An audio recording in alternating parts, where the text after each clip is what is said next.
Heinrich. You guys surely want to put things straight against the Netherlands, but in having that pitch, it's a bit of a concern. Is it sort of a level of the playing field?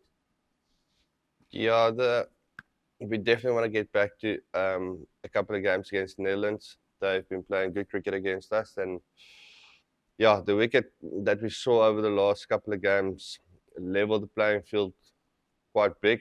But yeah, hopefully we're going to play on a new wicket that's been back-to-back wickets on the same one that we played on. So, and I know there's 3 or 4 strips. So the other strip was all right that India and Sri Lanka played on. I think the score was 170 or 180. So that's a decent score in America. So hopefully we'll get some form of a better wicket. We don't mind it that the bowlers have something in for them. I think it just needs to be a fair contest. Thanks, Johan. Nathan? Thank you, Lucy. Just touching on that same question I asked, India obviously have been training there. They've obviously got a good judgment of the surfaces. They've had a walk game there. They had a less session at Katiago Park. Apologies for the pronunciation of that. I was listening to India's team's press conference yesterday against India. The batting coach said it is challenging the wicket, and they did expect for the wicket to be challenging. Obviously, you guys do have a tricky fixture against Netherlands, but what plans are there to combat the challenging wicket and ensure you guys do come back with positive results at the ground for the next 2 games? And does the toss become crucial on that wicket? I think having played the previous game there against Sri Lanka gives us an indication of what we can expect if the wicket stays the same.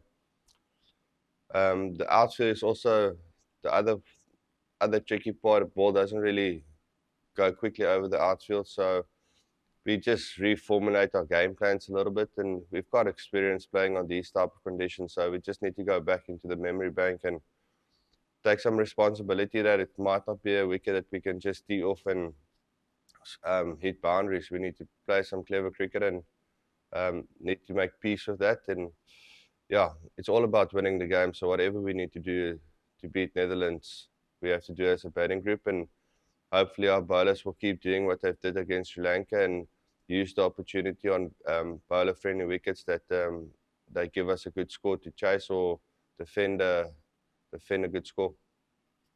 So you missed that toss spot. Is it crucial? Do you think the toss becomes crucial? Um, yes and no. It's difficult to say because that's not always in your control. You have to deal with what is coming your way. I think it will do a little bit more in the mornings, and obviously get another opportunity to roll the wicket. So it might get better, but it doesn't get a heaps amount of better. It still is a tricky wicket in the second innings. So I don't think it's going to be a big factor. I think in the morning it might just do a little bit more. Thanks, Nathan. Fidos and Kaniso? Hi, Heinrich. Heinrich, I know you probably want to talk about hitting boundaries, but just given the way that the services are played, and you guys have said you don't mind having something in it for the bowlers, do you feel it's an even contest? Or, I mean, we've had people like Andy Flower saying it's even bordering on dangerous. Is it tipping the balance a little bit too far the other way? Yeah, I think you can still hit boundaries. The one side of the field, if you play on the side wickets, are not that big, and so you can still hit boundaries. It's just about getting the playing field a little bit more even. I think the wicket was a little bit too much on the bowler side, but that's part of the game. Sometimes you get the wickets too flat, and now we just, as batters, need to suck it up a little bit, and hopefully we get a better wicket on the next game. Thanks, Fidos. Kaniso? Thank you very much, Lucy.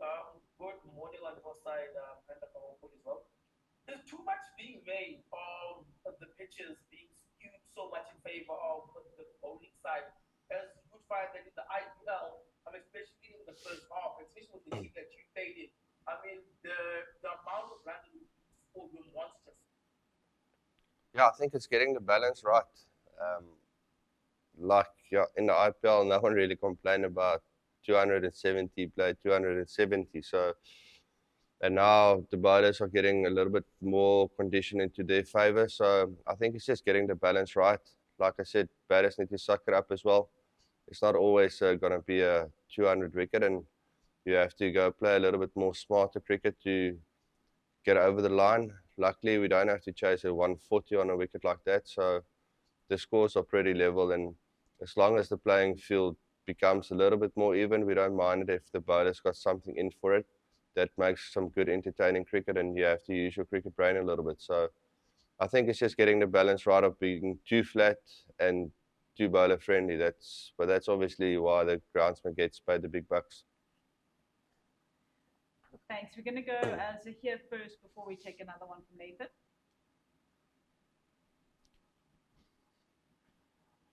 Hi, Heinrich. Just away from the cricket that you guys went to Yankee Stadium in the week in Times Square. Just standing at Yankee Stadium, you reckon you can clear the bleachers there? Do you have enough power there? Yeah, we were fortunate enough that CSA managed to arrange something with the Yankees, obviously in their busy schedule. So it was nice to see. Obviously, it's an iconic stadium for the American fans. So it was nice to see what it's all about and how hard the guys actually throw the ball. And it's quite a big hit. We worked it out. It's a 120-meter hit. So it's a long hit. So, but we, as batters, had a nice chat, and we reckon we can give it a go. So we will find a batting cage somewhere and try to see what we can do. But yeah, it was quite an interesting experience. It's completely different to what we do. I think cricket is more entertaining than baseball, to be fair. But yeah, it was a great experience, and yeah, we thank the Yankees for their time out of their busy schedule. Thanks, Zahir. Okay, well, we'll go for another round. Nathan? I'll see if Stuart doesn't ask the question yet, and I'll take the last question, Lucy, if that's okay. Okay, no problem. So then we're just going to go in order of the hand. So that's Firdous then Stu.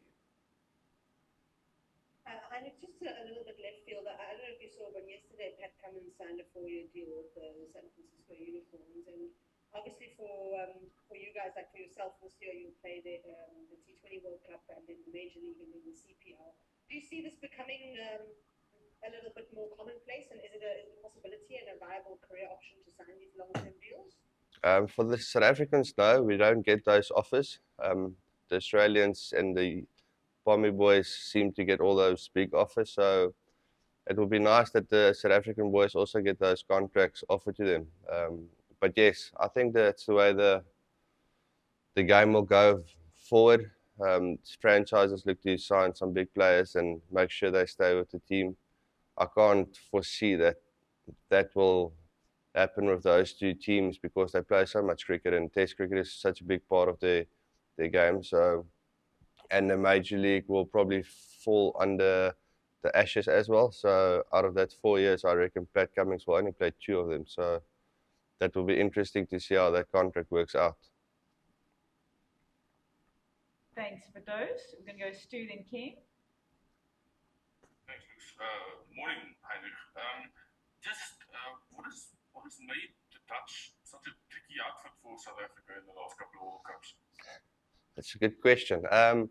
I think they just do the basics extremely well, and they, like any other team, the moment they get on top of you, they become a different beast. Yeah, pressure obviously in international cricket when other teams are on top, it's difficult to get it normally back. So like a team like Netherlands, when they do the basics right, they do it so well that they keep squeezing you. They're unbelievable outfielder in the field. So it's not easy just to shift that momentum against them. And yeah, for us, it's a big game in 2 days, 3 days time. Thanks, Stu. Ken, then we'll look to wrap with Nathan. Thanks, Lucy. How's it, Heinrich? There's I think one Safa left in the Netherlands team, but no Rudolf van der Merwe or seem to be Titans mate again, and no Colin Ackerman. Would you guys have preferred them to have played just to, even that levy a bit, or you relieved not to see them? Nah, bit of both, but they're still a good outfit, and it's still going to be a tricky game on these conditions. So we need to get our A game ready and make sure that our preparation over the next 2 days is spot on so that we can get one back on them. Thanks, Ken. I just want to double check, Stu, is that an old or new hand? That's an old hand, apologies. Oh, no worries. Nathan for the last one. Thank you very much again, Lucy. Quite an off-side question, but you guys are representing the country. Currently back home, the country did vote, but since then there have been natural disasters around the country and many other negative factors. The same public that supports the Proteas. Perhaps a message for the public, for the support, and maybe touch on the above mentioned. Yeah, to be fair, that's going to sound very bad. I've been so bad out of the media. We try to stay out of the media as much as possible. So I didn't know that a lot of things going back home or that badly. So yeah, from our side, all our condolences for whatever happened. And yeah, thanks for the support so far. Please keep on supporting us. It means a lot to us for the boys. And hopefully this year we can get into the semi-final and final and bring another trophy home. It will be fantastic if we can have 2 World Cups in the same country.